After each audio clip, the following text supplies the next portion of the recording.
Hey everyone, and welcome to This Explainer. Today we're diving deep into the underlying philosophy of Brazilian Jiu-Jitsu. Now, if you follow the sport, you already know it's so much more than just physical combat, right? It's a discipline that completely challenges our basic assumptions about power, movement, and human capability.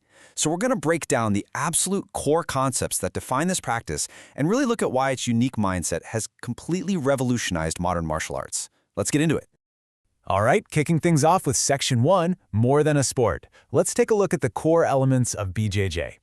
You know, it's really easy to look at a grappling match and just see chaotic, raw aggression. But actually, the source material defines this practice through three foundational pillars. We're talking strategy, resilience, and heritage. It's an incredibly cerebral approach. You have to anticipate your opponent's move 3 steps ahead, set traps, and react to intense pressure with calculated precision. It demands a psychological resilience to endure immense physical discomfort, literally staying completely calm when you're pinned or totally exhausted. And of course, it's grounded in this deeply rooted heritage, which gives every single technique a lineage and a meaning that goes way, way beyond just a simple competitive match. That brings us right to Section 2, the heritage of BJJ. Let's trace the roots of how this became such a massive global discipline. The narrative arc of BJJ is just this incredible story of cultural migration. It kicks off with foundational grappling concepts over in Japan, but the real, definitive evolution, well, that happened when it reached Brazil. That's where the practice was heavily refined to focus on ground fighting and leverage. They intentionally adapted the techniques so that a smaller practitioner could actually survive against a much larger adversary. And what they ended up creating was a system so remarkably effective that it just expanded outward, completely breaking cultural boundaries to become the true global phenomenon we see today. And to put that phenomenal growth into perspective, today, that localized practice has scaled to millions of practitioners globally. Literally millions. People from entirely different backgrounds, cultures, and physical capabilities have found profound value in this single unified system.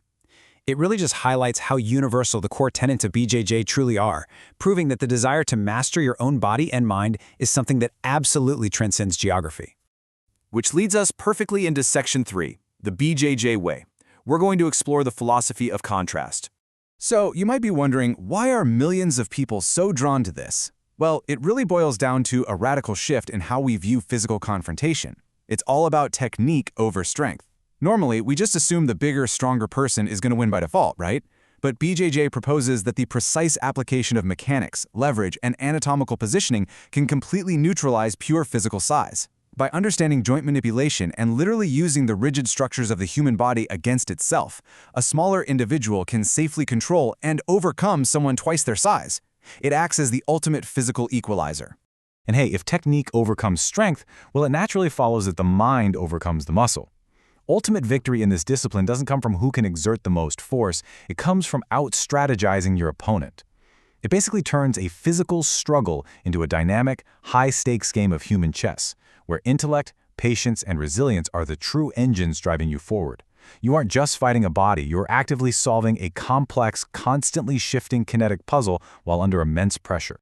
So we've seen how it's so much more than a sport, tracing its heritage from local origins to a massive global footprint, built on this brilliant philosophy of intellect over power. The source summarizes this perfectly with one phrase: that's the BJJ way. And as we wrap up, I want to leave you with a provocative question to really think about. If a highly effective combat system relies entirely on technique over strength and mind over muscle, how can you apply this exact same strategy to outmaneuver the obstacles and overcome the daily battles in your own life?